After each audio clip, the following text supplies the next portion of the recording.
Donc, toi, comme courtier, tu analyses tout ça pour en arriver avec le bon prix. Le bon prix par rapport à la municipalité, par rapport au secteur, par rapport à ses services. Donc, on va isoler les 3 variables qui sont les suivantes. On va vérifier l'offre et la demande. C'est le thermomètre qu'on voit présentement. Si 3 acheteurs se battent pour une maison, ben, le prix vendu va naturellement pulvériser l'évaluation municipale. C'est une statistique qui est un peu qu'on peut vérifier de notre côté. Mais si personne ne le visite, donc, on s'aperçoit que notre prix est trop élevé. C'est la gravité qui va nous parler par rapport au prix. C'est la première façon qu'on va regarder. On va aussi faire une analyse comparative de marché sur les propriétés. On va les regarder, les analyses comparatives. Est-ce qu'on a des propriétés similaires dans un secteur? Notre délai de vente est de combien? On va faire des ajustements, les équipements, ce qui va être à l'intérieur de la propriété, pour qu'on soit en mesure de voir les transactions qui sont fermées au cours des derniers 6 mois. Bon, on va se baser sur ce comparatif-là. C'est une valeur scientifique en réalité qui va être là. Et toi, quand tu analyses ça, tu laisses tomber ce qui est à vendre présentement. Toi, ce qui t'intéresse, c'est vraiment une fois que la transaction est complétée. Pour aller établir vraiment le prix quand la transaction, les conditions vont être réalisées.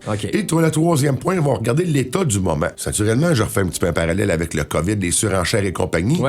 Les propriétés, les valeurs qui étaient là ont été gonflées artificiellement. On s'entend là-dessus, mais les propriétés, là, on est quand même rendu en 2026. On a quand même un 3-4 ans de fait. Bon, il y a plusieurs propriétés qui n'iront pas en surenchère, d'autres qui vont y aller. Mais on va faire aujourd'hui la capture du moment de l'instant même. Donc, en 2026, nos taux d'intérêt, ça va être quoi? La psychologie du marché, un marché de l'acheteur, un marché de vendeur, un marché équilibré. Donc, on va vraiment s'assurer de regarder le tout. Nos délais de vente aussi vont être importants, d'avoir une vérification à l'intérieur pour voir si notre projet de notre client vendeur, lui, peut racheter une propriété dans des délais prescrits dans une municipalité selon les médianes et les moyennes de valeur des propriétés.